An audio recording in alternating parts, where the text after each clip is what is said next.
I recorded the motion of a tennis ball across my kitchen countertop. The calibration stick is set to the length of a ruler, which is 0.3 meters. The video starts when the ball enters the screen and ends when the ball leaves the screen. I put the origin where the ball starts, so the ball is moving in the negative x direction. Now, I will make an estimate for the velocity of the ball by using the first two frames. The initial time is 0 seconds and the final time is 0.033 seconds.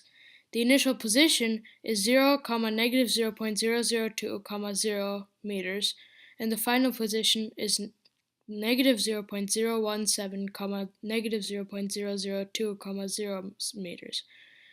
The change in time is equal to 0.033 seconds, and the change in position is equal to negative 0.017, 0 meters.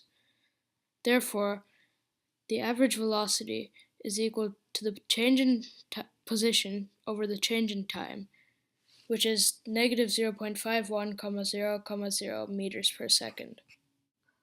Next, I will calculate the net force required to achieve constant velocity.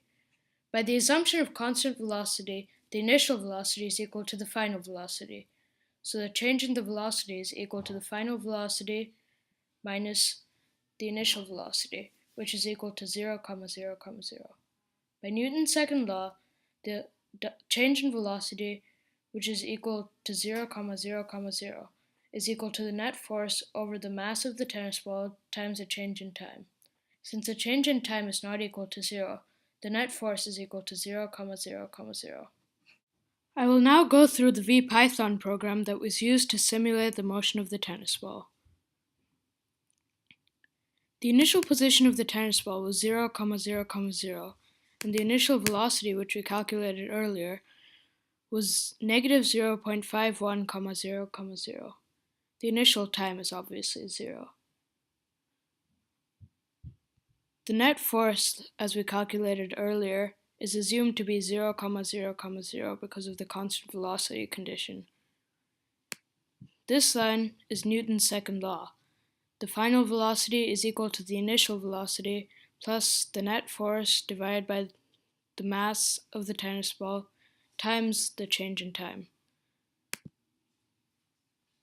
This line adds the velocity times the change in time to the ball's position. This is the result of running the VPython program.